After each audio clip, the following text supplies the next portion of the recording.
So, welcome. Thank you for joining us here today and spending the next hour as I chat with Sheldon Bayer from Me-Dian Credit Union. So, our discussion today will be just an overview of Me-Dian Credit Union, their mission, and cultural context that shaped the establishment, and how it arose to meet specific financial needs of their communities. So I'm Trista Puapaskanias, Director of Indigenous Relations, and I am from Little Pine First Nation in West Central Saskatchewan. Cooperatives first. Uh, our head office here is based here in Saskatoon in the Treaty 6 territory and homeland of the Métis. Cooperatives First is a nonprofit business development organization created to bring awareness and support new cooperative development in Western Canada. So today, my amazing guest here is Sheldon Bayer and he is a business development representative from Me-Dian Credit Union. He has worked with Me-Dian for the last 3 years and worked in the financial world for over the last 10 years. Sheldon is of Cree descent from northern Manitoba, originally from a small town, Bowden, Manitoba, and his main focus is to help people with financial literacy and help them to achieve their goals and stay financially healthy. So welcome, Sheldon. Great. Thank you for the introduction. Okay, so I will just get into the questions. So do you want to provide an overview of Me-Dian Credit Union? Okay. So Me-Dian Credit Union is Indigenous owned, and it is probably, I know it's the first Indigenous owned financial institute in Canada. It was established in 1978. And a quick little point for you, the word median actually comes from Métis Indian. So that was back in the day. So that's how we became Me-Dian. We've been around for 46 years now, about the same age as I am, but we don't want to get into that. And one of the things that makes us different is, like I said, we're Indigenous owned, but at the same time we're a cooperative. So as you know, we're owned by our members. Our members are about 80% Indigenous. We don't just serve the Indigenous; we serve everybody. But our main focus is Indigenous peoples and Indigenous communities. So that being said, our board of directors is all Indigenous. So that's what kind of makes us an Indigenous owned, Indigenous run company. We are only in Manitoba right now. We have 2 branches, one in Winnipeg on Selkirk Avenue. Is anybody from Winnipeg here? All right, good, great. So you know where Selkirk Avenue is, the north end, they call it. So that's they say, oh, that's a bad area, but whatever. Like, it's a community. It's where we are. We have the main branch there, and we have one up north in Grand Rapids, Manitoba, which is about four hours north from Winnipeg. We're looking to expand. We're getting bigger and bigger and bigger.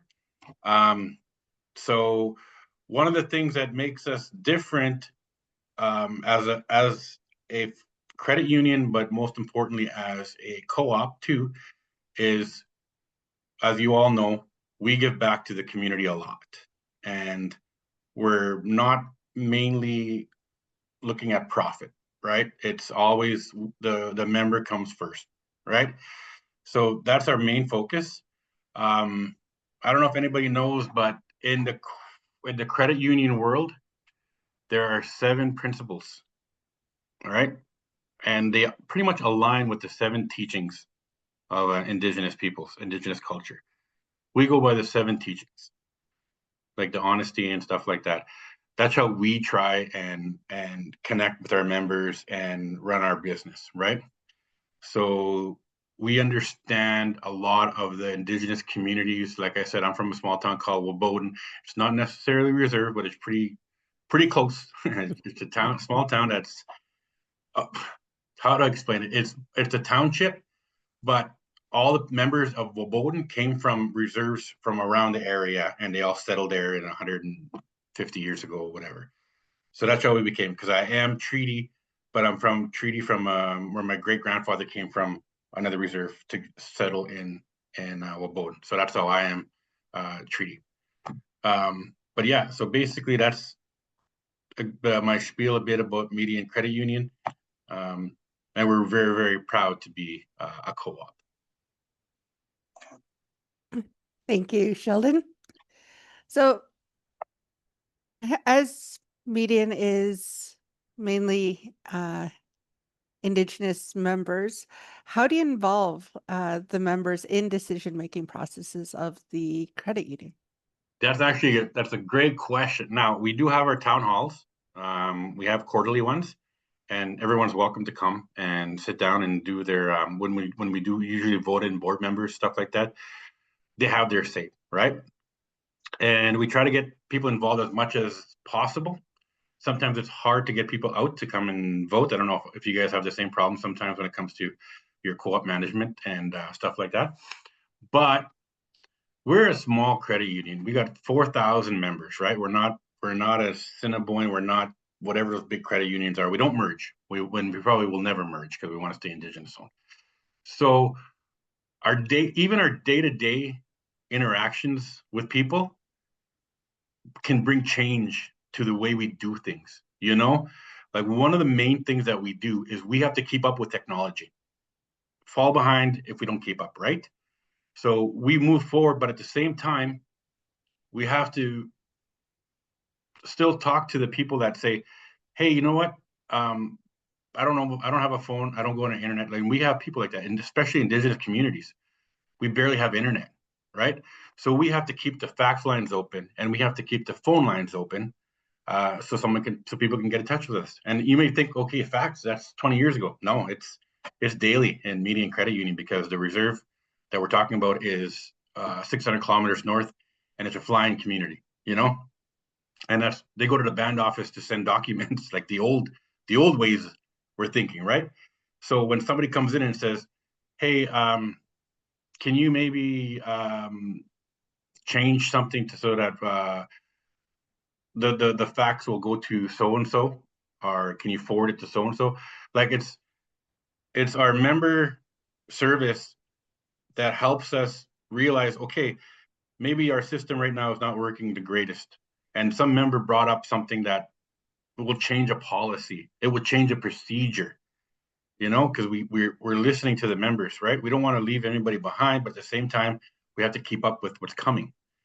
So for us, just listening to our members and day-to-day transactions, even if they're at the front wicket and talking to a frontline worker, that we take that into consideration. We write notes about it, and then I swear in the 3 years I've been there, probably 2 or 3 like main policies have been changed because of feedback that we get from our members. Oh, that's amazing that you're taking their feedback into account and actually making those changes. Um, so as you mentioned, there is a vast difference or of the members and like location and kind of their needs. So so that kind of leads me into like what types of financial products and services do you offer that are tailored to meet unique needs of some of your members? Now that is where we shine. I'll tell you, as Me-Dian Credit Union. All right. After this, you guys are all going to want to be members. No, I'm just kidding. Maybe Danielle, because she's in Winnipeg and she's in Manitoba. That's about it. I can't serve anybody else. I apologize. Not yet. But anyways, okay. So the main thing about Me-Dian Credit Union that definitely separates us from any other bank or credit union in that matter is that we're Indigenous. We understand the Indigenous communities. I understand it. I fight for financial literacy all the time because I go back home and I don't want to use the term bushed, but my parents are bushed. My grandparents, they don't leave the community very much, right? So how do you serve somebody that doesn't leave the community? Well, you got to go there. And that's one thing we will do. As a matter of fact, in 2 weeks, I'm going up north, flying community. We're going to do a membership drive. We're going to do financial literacy presentations. We're going to be going out to these communities because they can't come to us, right? So that's one thing that we do. it's important that we do it because, it's the big banks and some other financial institutes are intimidating for a lot of people, and especially for our people, right? So we like to bring our teachings and stuff like that to the communities, and just not like I'm not dressed in a suit. I'm not in a glass office or anything like that, right? Like it's just I'm Sheldon. I'm from Ovoden. I'm a small town home guy, but I do know a little bit about the financial world, so I'm going to pass that on to you, right? And all of our employees kind of come from the same background as I do, right? So that's the first thing we know is that we understand the community and where they're coming from. Now, I was talking about the faxes and stuff like that. Well, I understand that. Oh, okay. Well, my granny, I got to use her bank card to take money out for her and go to the store and stuff like that. Okay. Well, to different credit unions, that's, oh, you'll have another bank say, oh, you can't do that. It's illegal, you know? And it is illegal, right? Like you can't do that. But we can explain in a way to say, you know what?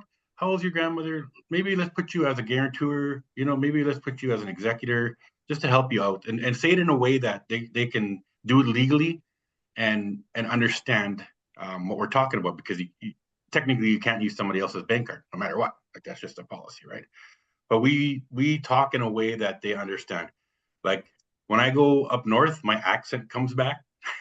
And so like I talk to like the elders or the chiefs and stuff like that. And I'm on the same page as them. And when they come into the branch, our front line is Indigenous, and they feel uh like I don't know how to explain. Like it's like, oh hey, auntie's back or something like that. Just to relate more to them. But the products reflect too. So we have a thing that's called the Fresh Start program, where we help people get out of debt.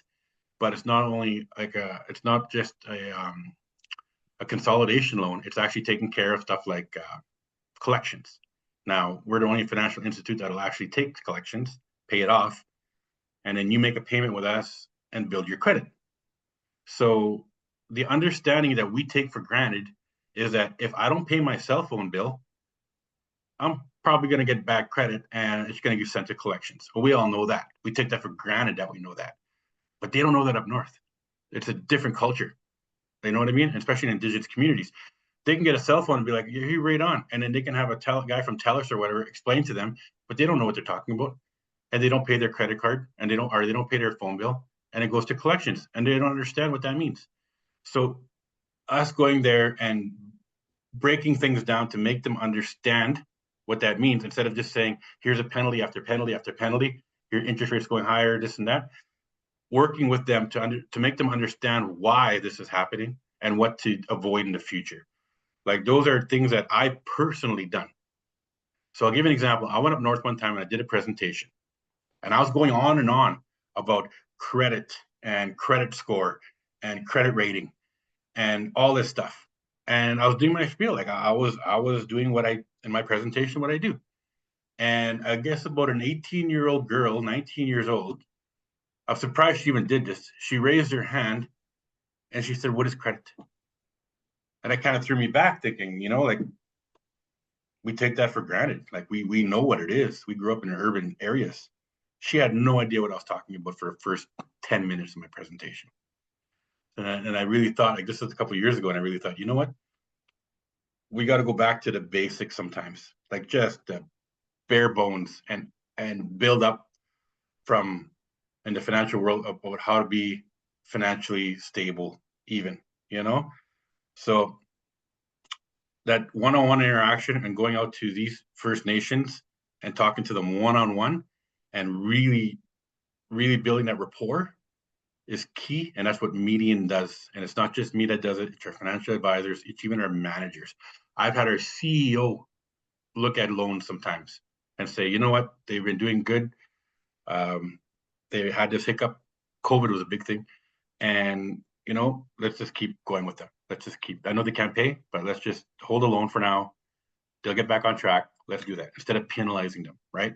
So that's one of the ways we work with Indigenous communities because we understand the economics and even the ban politics. We take into factoring out how we're going to deal with certain communities. So kind of went off there. So Oh, that's amazing. And it shows a lot of how Median really does take the needs and learns and understands their communities you're working with and tailoring services for them. So Well, that's what it's all about. And it's funny you mentioned that because just this morning we have a thing called a morning huddle every Monday, Wednesday, and Friday. So we're the one was talking about this morning was the topic was exceptional customer service.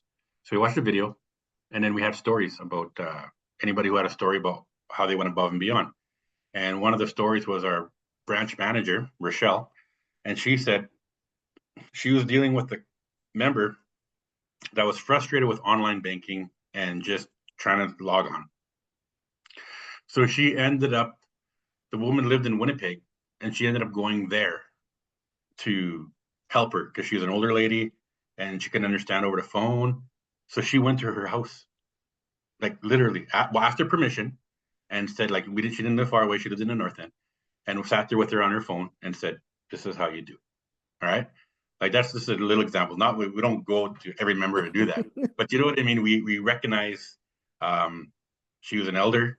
We recognize that she was frustrated, and what else are you going to do, right? You know what I mean. So that's funny you mentioned that because that's how Median works. oh, that is such a great story of, yeah, even customer service.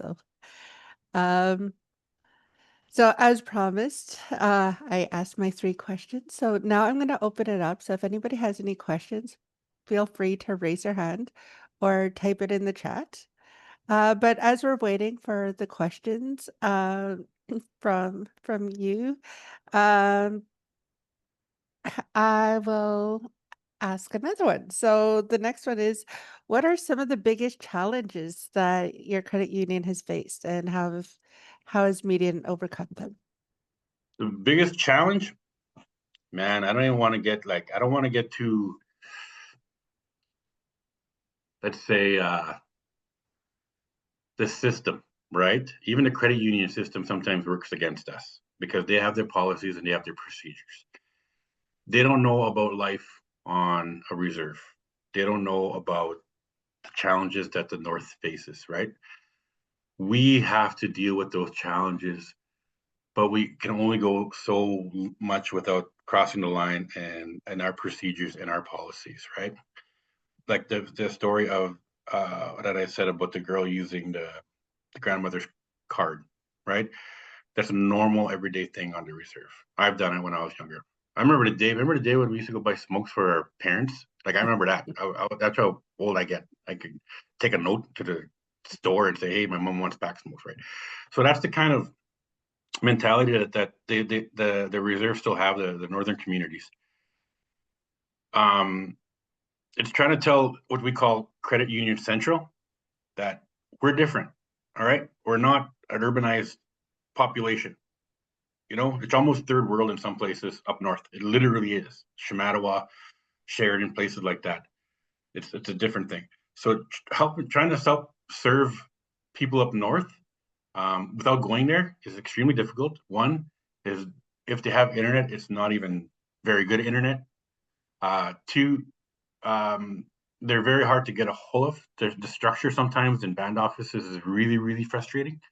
I don't know if anybody's ever dealt with that, but like trying to get even my own band, if I wanted to talk to them, it's really hard to get through. That's just the way it is, I guess, right? And the main challenge that Median faces when dealing with people up north is identification. ID is number one. That is something that's really hard to overcome because the policy behind it is so strict. You know, you can't use a health card. Uh, you can use a treaty card, but you need proof of address. You know, so if you if you go up north, mainly they don't have any way of getting an ID, right? And I've argued this for years about even MPI, Manitoba Public Insurance, for us going up there and giving Manitoba identification card, just a simple card. That's all, because they can't get it, right? And that's the biggest challenge. And then even when you go and you say, okay, well, what's your address? Well, they're all PO boxes. And then the credit union says, we don't accept PO boxes. It's like, oh, okay, well, what's the physical address? Just like you go to them and they're like, oh, I'm next to Bob's house. Like, you know what I mean? Like sometimes that's how it is. So you have to talk to chief and council to say, what is their address? You got to get can we get a letter with their address? You know? And he said, well, then it's all, oh, well, they need a utility bill with their address on it. Well, there's 15 of them living in a house. You know what I mean? Like there's, those are the challenges. Like it's a different, culture, and meetings caught in between that culture to say this is how we got to do things, the colonial way, I guess, or we're trying to help in understanding that they can't come up with certain documents and stuff like that. They can, but it's going to take months, right? Like, what's a treaty card take? 6, 7 months, maybe even more. You know, I think at one time it took me 13 months to get my treaty card. God forbid I lose it. Then you got to get another one, right? And that's another thing too. They lose their IDs, and they can't go to MPI like us, or they can't go to SAS MPI or whatever you guys call it, and get a new one. You know, they got to wait till they come to the community, and it's a $900 flight from like. There's so much obstacles. So what we try to do is go out and do as much as we can. We go out to the community. You know, bank counts. Okay, you're gonna talk to your band counselor is gonna be there, or your chief, and they have the right to say, this is so and so, this is their house, this is their address. We vouch for them, and we're okay. Good, that's their address, and they got their birth certificate. And sometimes they'll even make up those. Remember those old treaty cards back in the day? They'll make those up, those laminates, just temporary, and say, this is your photo ID. And we're like, okay. So Credit Union Central gave us that little bit of leeway to say, okay, we will take that, right? So that's that's the main challenge of what we have to do.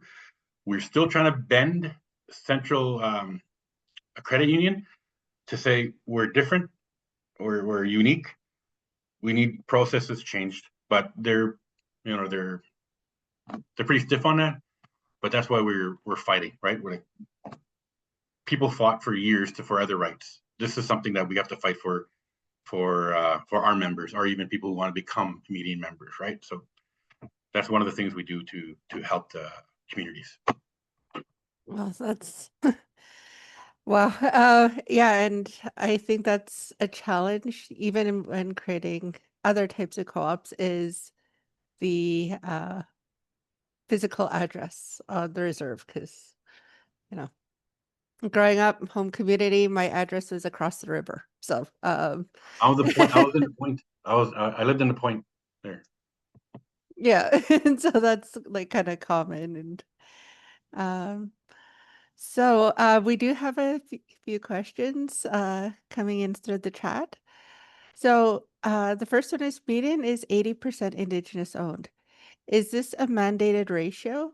And how do you manage the membership in it is in fact a desired ratio of Indigenous ownership?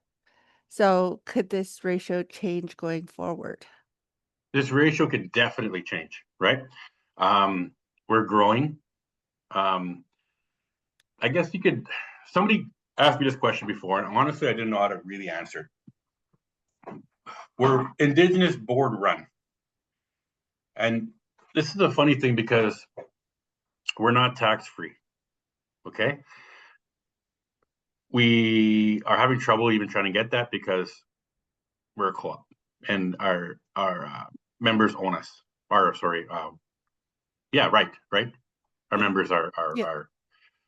so it could change. Um, it probably will change because we're taking on more and more communities, but our focus is still Indigenous first. Um, and our regions that we go to are still going to be Indigenous for the foreseeable future. But honestly, to tell you the truth, I'll be honest with you, is I don't know how that works when it comes to being Indigenous owned. I just know that we're Indigenous. I guess you could say we're more Indigenous run, you know. Um, but then I had a talk with somebody who said, "Well, you're over 80% Indigenous people that's Indigenous owned," and I'm like, "Okay, well, where does that come from?" You know what I mean? because technically 20% of people can make up their own stats. No, that's just a joke, right? You know what I mean? So that's basically how that works, right? So I don't know how that works. So for that question, I couldn't tell you exactly. Sorry. Um, so the next question is, Danielle asked and is curious about the board composition. So is the board comprised of Métis and First Nations? Is there a designated like seats for Métis and designated for First Nations for board positions? So how is that That's a great determined? question. Yes. We have, I think, 2 seats designated for Métis. We don't have a full board. I think there's still 2 spots left. Anybody ever hear of Sheila North?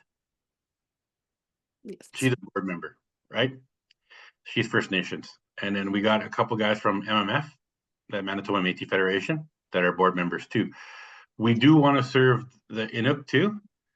Unfortunately, we don't have anybody that has been nominated or coming forward to Me-Dian. They do their own kind of thing. But as business development, I'm trying to reach out and say, hey, we want a board member, at least somebody from Nunavut or really any Inuk background, right? We want to have all 3 Indigenous organizations or Indigenous nations on our board, but currently we just have First Nations is about 80%, and then the others are Métis. Okay, thanks. Um, so the next question is, how many employees are at Median and how many of them are Indigenous? There's about 35 employees. I'd say about, I think it's 20 are Indigenous. We get a lot of flack sometimes because we do have people from different nationalities working there. They're very great people. You know what I mean? So we're like any other company that wants to hire for Indigenous. We really want to hire Indigenous. Unfortunately, we don't get that many applicants sometimes. And just like any other business, sometimes somebody's better than the other, and we don't want to discriminate to say, hey, you know what, you're East Indian. We're not going to hire you because you're East Indian. We can't say that, right? You know what I mean? So if their spirit, if their way of working aligns with us, and even with the 7 sacred teachings, then we'll take on anybody who aligns with our values, right? We want to keep it Indigenous. We try our best to keep it Indigenous. But sometimes the way it works out is that combining experience with what we do, and doesn't work out. And also, we're one of the we got to be vetted when you work at a credit union.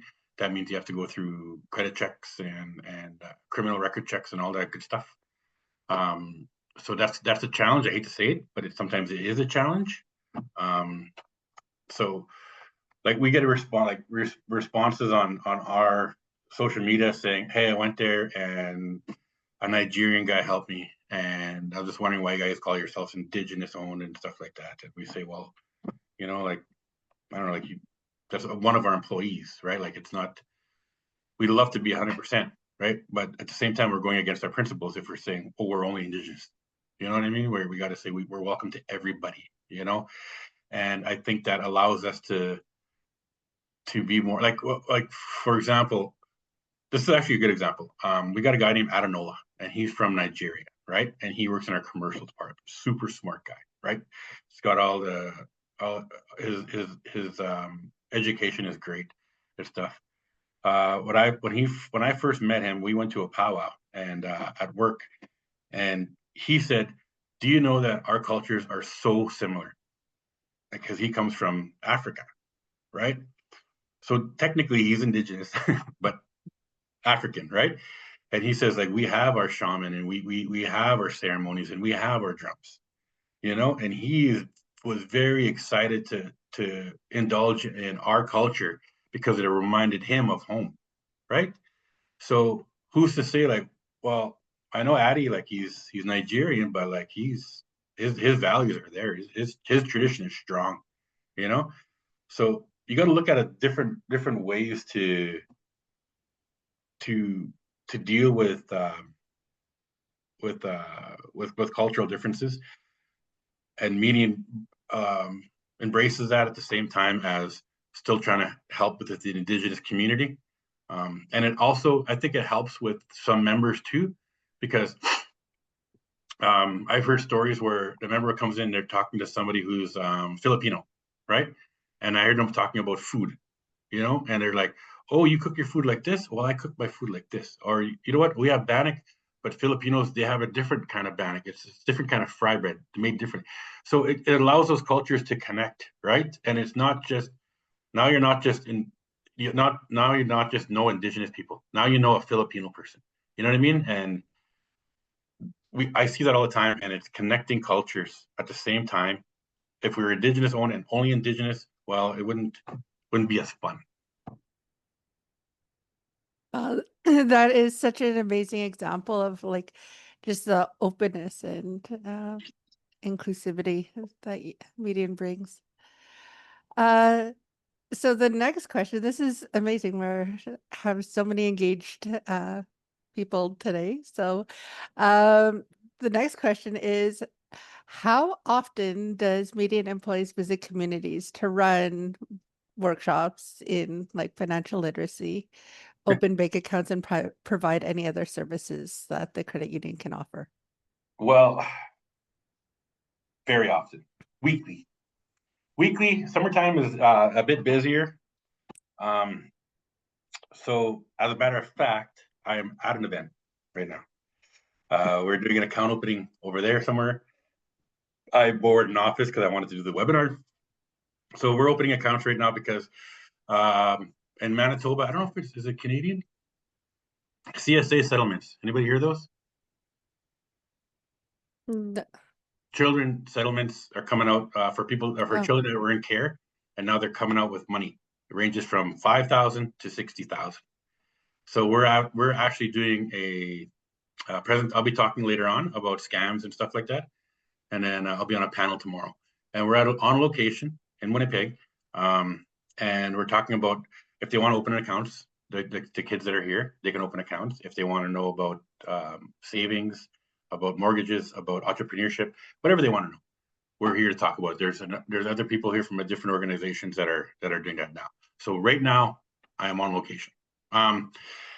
Like I said, in a couple of weeks, we're going to a place called Manitoba, which is God's River, and that's a fly-in community, and we're going to do a membership drive there. So that's one of the things that we do. I'd say maybe monthly, right? Because it costs a lot to do something like that, right? But we have a leadership committee that runs through Median, and that's about 4 or 5 Median employees that have their own committee, and they go around, I'd say, bi-weekly to different organizations, mostly nonprofits, and talk about financial literacy. Um, Financial literacy is super important, especially with the youth. So they used to be called the young leaders, but now they're called emerging leaders. So they go out and they do their presentations. Um, like I said, about bi-weekly. Uh, we get requests from other places like schools and other organizations. So we go on a case-by-case basis. We send them an email that lists all of the things that we talk about, understanding credit to budgeting to all that stuff. And they can kind of say, okay, well, can you do a presentation about this, this, and this? And we'll say, okay, fine. And then that's what we do. We go to universities to do that. We go to colleges to do that. So yeah, if I'd say I'm on about 50% of those presentations I do or I help with. And the other 50 is our emerging leaders that they do that. So we do quite a bit. Plus, we do cultural awareness every quarter. So we actually, instead of us going out, we bring in people, like we bring in a drum group, and they teach us or they show us how to drum. Right? It's really cool. And then while we brought in a fancy dancer one time, and she come in, she did her spiel in the branch, which was really nice. I loved it. And then we brought in beaters, that can, like, she shows us how to beat. So we all made pair of earrings, you know. So we go out, but we also bring in people at the same time. Oh, that's great. So the next question is about the free and unlimited financial education and coaching. So how does the coaching work? And is it coaching with individual with each member? Well, it depends on the person, right? So we our presentations and our financial literacy programs are all free, and we get invited to a lot of places, like I said. And when it comes down to individuals, we do have ones that reach out and they say, I'm interested in opening an account, or I already have an account and I want to bring things over. Okay, good. Well, you know what? It's like any other place where we'd say, what I do is I'm gonna put you in touch with our account opener, right? And it's gonna be Rhiannon, or it's gonna be April. All right. And they go do that, and then April or Rhiannon, they do their thing and they open accounts. Rhiannon is actually over here. She's opening accounts right now. And from that point on, they're assigned a financial advisor. There's 3 of them. All right. There's Cheyenne, Sabrina, and Andrew. That's the financial advisors we have in branch. And then they're taken, and then they're saying, okay, well, Cheyenne's going to be your financial advisor, right? So I don't know how many people meet with their financial advisor here, but it's super important. Nobody knows that, or not many people know that. So um, if you're talking about coaching, that's the best person to talk to, is your financial advisor. It's like your doctor for your finances, really. And we all go to the doctor. I hope we all go to the doctor. So that's how we kind of separate it. So we don't have much turnover, but we have turnover. So we like to establish that relationship with one of the financial advisors, with anybody that we bring on, and have them there to talk to individually and tell them step by step, okay, this is where your finances are. This is what you should do to help it better. Maybe you're doing really bad. Maybe we'll do a fresh start loan for you. Take away those collections, or maybe we see that you're trying to get a mortgage, but you have nowhere to start. Like, we'll say, okay, well, you can't get a mortgage right now. I'm sorry, but here's the steps to take to get a mortgage, right? One of the biggest things is a lot of people assume they can't get a mortgage.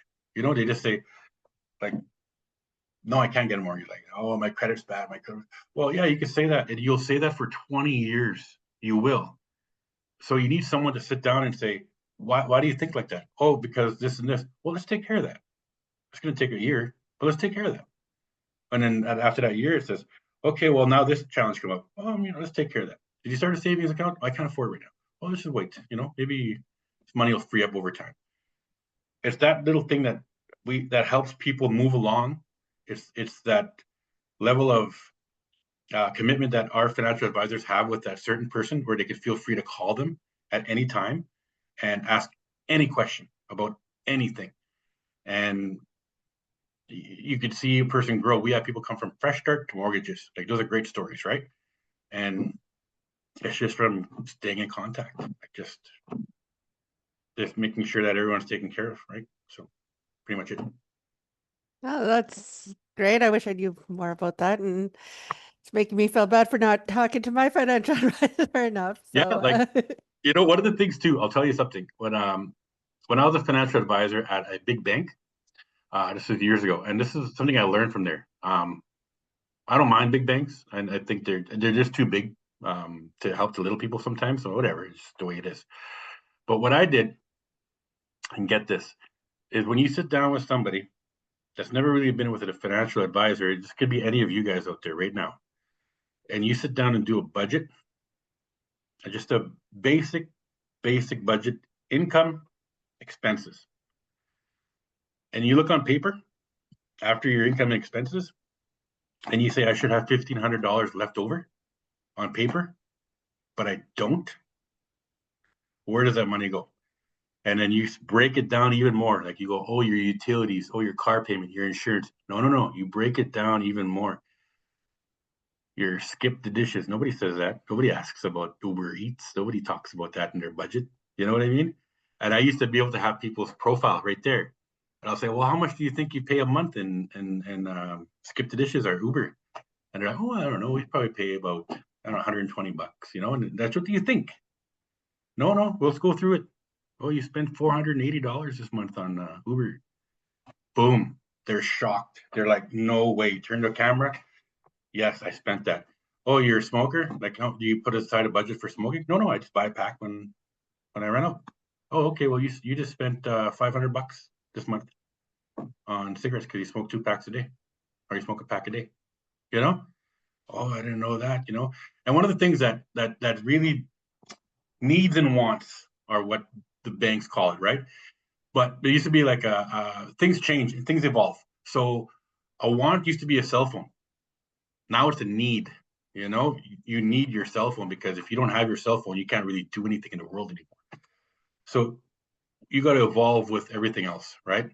Now, one of the things that I used to say was, well, how much you spend on coffee a day? Well, you spend $2, $3, $4 on coffee a day. Well, that adds up to 100 and whatever. But you know what? Sometimes that's a need. You know, don't feel bad about going to get coffee every morning. If you could think you can afford it, do it, but budget it. You know that that's coming out of your account every day. Know that, because if you don't know that, then you're getting a breakfast sandwich, or you're getting this, and it adds up, right? Break down your budgets. Break down your budgets to every little thing that you buy, and to see if you can afford it or not. And that'll change your mind on a lot of things. I've changed people from going from COVID. I had a guy who spent $15,000 in a year on skip the dishes. 15,000. That's crazy. Mind you, it's COVID, but still, you know, that was a third of his income was eating out. So that's one thing that you got to kind of like drill into people, right? I have my coffee every day. I love it. Yeah, it gives a lot to think about. You're thinking about your expenses now, right? You're thinking Yeah. about like, what am I spending money on? Like, just ask yourself, show yourself, you know, like nobody does it the right way where it's all, oh, my bank statement came into my email. I'm going to look at it and check out my expenses. No, you just kind of see that email and you're like, okay, like whatever. No, go see your financial advisor. If you're having trouble with income and stuff like that, and you're not sure how it's working, you need a different perspective, and a financial advisor is that perspective that you need. Thank you. Okay, so we actually have quite a few questions, so I'm gonna move on to the next one. So what advice would uh you give to other credit unions that kind of want to start their reconciliation journey and provide services for Indigenous people and communities in a meaningful way? One thing really bugs me, and there's somebody here like that right now from a different financial institute, but I'm not going to say who. But anyways, have an Indigenous representative right off the bat. You know, don't come from a big bank. Indigenous, like your Indigenous, what can you say? Your Indigenous section. You know, and it's some, I hate, like 50-year-old white guy in a suit. You know what I mean? That's representing Indigenous people. Yeah, no. You know, and don't have that token native guy that just kind of shows up, but he's with the guy with the suit. You know, show that, like you said, meaningful. There's ways you can show support, but it's not meaningful. Meaningful is a big word. Actually, that's a really good word. You could say, I do this for the community, I do this for the community, I do this for the community. Yeah, you do. Like, but it's just it's a procedure that you do to fit into the Indigenous culture because of reconciliation. But it's not meaningful. Do you go to the community? Do you talk to these people one on one? You know, do you know this? Do you know the severed sacred teachings? Have you been to a drum? Have you been to a sweat? Like, well, I won't get into sweats or stuff like that. But be more be more in touch with what's happening, especially with settlements, right? Especially with MMIW. Like, know what that's about. All right, know what two spirits mean when you hear that. Know that stuff. One of the things that I did, I worked at a big bank, and this is about 6 years ago. And people were coming in with checks, and they were from Deloitte or whatever. I can't remember what law firm it was, but they're coming in with checks, and they were 30,000 up to 150, $200,000 checks. And the bank that I was working at almost shut down because so many people were coming in daily with these checks, and they thought it was scams because these were Indigenous people coming in with checks. They thought it was something that was like a scam. You know what it was? It was residential school money payments. It was that's what the checks that were coming in, and nobody at the branch knew anything about the residential schools. I had to come forth and say, this is what's happening. And they're like, what are you talking about, residential schools? This is like 6, 7 years ago. I had to do a presentation on my own one of the mornings at this bank to say, this is what's coming in. After that, then yeah, you could cash the checks. Yeah, there's going to be holes on them and stuff like that. But they had no clue what was happening. And this is a big bank, one of the biggest. And it's like that. Like get in touch with the people, talk to an elder, like be part of the solution. Don't bring up barriers. Don't it's the 21st century. Don't have those that what can you say, the stereotypes and stuff like that, right? Just ask questions. Ask questions. We've had people change, and even businesses, to say, what's smudging about? Oh, okay, well, smudging is about this. Um, they see our cultural room, and they're like, why do you have a cultural room? Oh, because sometimes we want to smudge in there, and then all of a sudden you hear, oh, you know what, we started our own cultural room, and that's the steps that you got to take to start understanding. It's not just saying, hey, we're part of the Indigenous community and just plastering it on social media, but actually looking into it, doing your research and doing the work. That's probably the best way to start for anybody, any business really. Okay, thank you. The next question is, how does Me-Dian give back to the community, and are there bursaries offered? Yes, we have a yearly bursary. It's $1,000. We pick 5 students that are going in. They got to apply. We're not really known yet for that. Like, we only get like maybe 10 applicants, right? Sometimes we get even less than 5, so we just give them all money, $1,000.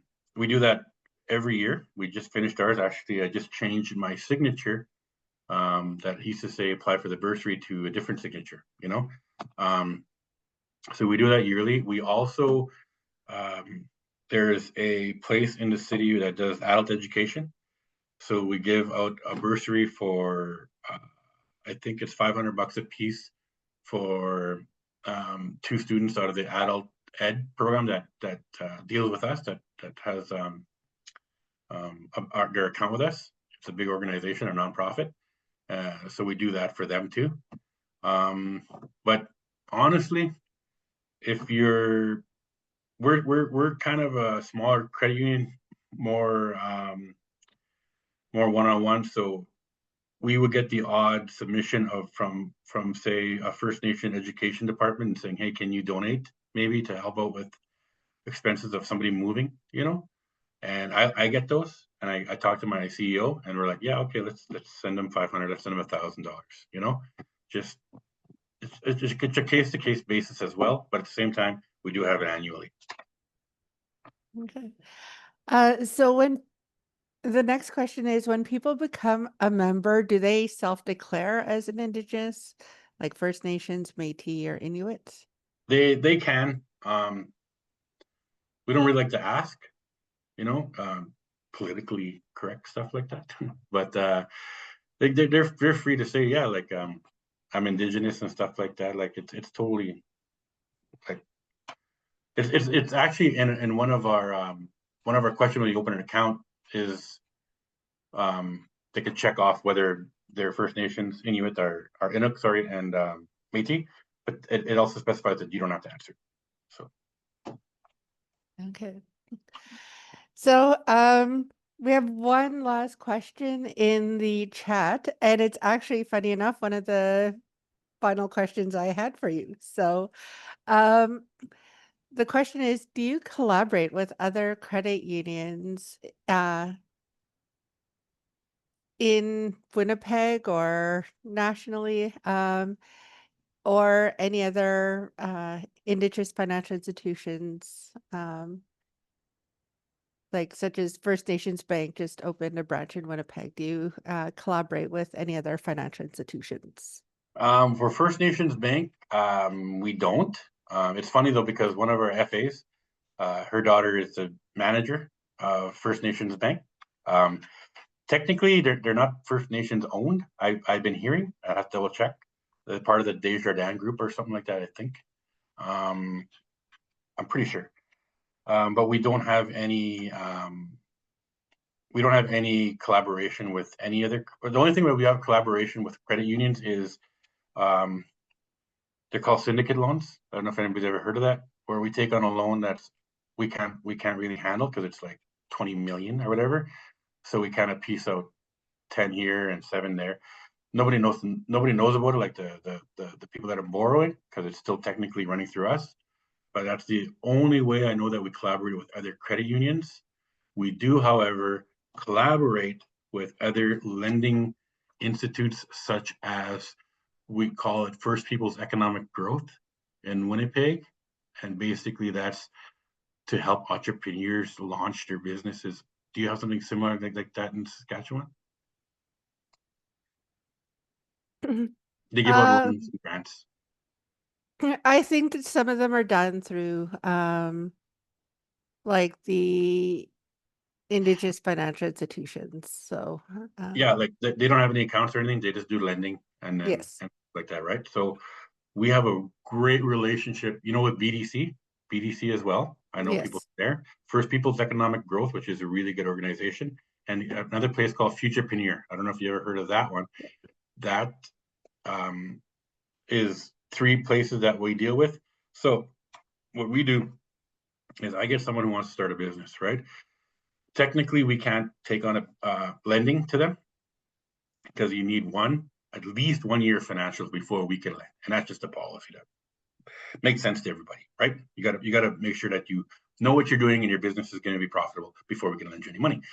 But those other places, Futurepreneur, Economic Growth, they give the grants, they give the money to start up a company, and we have a great relationship with them. So I'll tell them, go see these people first, go see Clayton, go see Noah, go see them first, see what money they can give you and start off, and then they're partners with us, right? Well, Futurepreneurs. And then I'll say Noah's going to be talking to you for 2 years. He's going to be your mentor, and he's going to be there. Noah's an amazing guy. I don't know if anybody ever heard of Noah Wilson. Yep. Amazing guy. Yep. Like that, you know what, man? Yep. Everybody knows Noah for some reason. He's amazing. So he will take somebody, and I trust Noah. I trust Futurepreneur. So they come back and they say, you know what? He's very profitable, and maybe it's been 8 months. Maybe it's been 10 months, and we go, okay, good. Let's try lending. Let's open a line of credit for $20,000. Let's see how it works. You know what I mean? Like that's the kind of relationship that we have to help our entrepreneurs make it, right? So that's what was the question? Oh, collaboration. Yes, we collaborate with not other credit unions, but other financial institutes that do lending. So like you got to, right? Like you got to have that relationship because if they fall back, well, they got to have support, right? And then that's where we fit in. We like to support people too. Okay. Well, I really want to thank you for your time, and this is an amazing conversation. Um, Sheldon, yeah, it's been a very insightful and informative the last hour. Uh, some people within the who were able to make it today, and also others that reached out and would like to hear more and would like to maybe have a conversation outside of the webinar. I'm just hoping that if you want to share your contact details or Yeah, if one hundred it's percent. Yeah, 100%. Did anybody want to have a question right now? I seen some hands up. Do I have time, or we got to end it? Are we at a hard stop? We're not at a hard stop. It's like when the conversation is done. But yeah, I see Candace had her hand up. Did you have a question, Candace? I think it was an I was applause. clapping. Oh, okay. It's a lot But of there's a applause. question if you come out to BC to do presentations. I think that was in the chat. Oh yeah, I definitely go with there. Heck yeah. All right. And another thing too is we've had other places reach out to us and say, you know, what kind of tips do you have to start an Indigenous credit union? You know, because I know that we're probably one of the only ones in Canada. Because I went to Vancouver one time 2 years ago, and it was credit unions from all over the world, and I didn't see one Indigenous owned like between Canada and the U.S. I didn't even notice one other Indigenous owned credit union. So I wish I'd see a lot more, right? Yeah, so yeah, the only one I'm aware of is the Case Populaire in Kahnawake that Yeah. so So even that, like we need more recognition as Indigenous people to have our to have a credit union, at least a credit union. Should have a bank, you know, but we're getting there, right? yeah. So yeah, I believe that is all the questions and the ones from the chat. So once again, thank you so much for your time. And if anybody would like to reach out to Sheldon, please let me know and I could pass along his contact information. And as mentioned before, this uh, webinar is being recorded and will be posted to our website, yourwaytogether.ca. So thank you very much. And I hope everybody has a great rest of your day. Thank you for having me. It was great. Miigwech. What's this?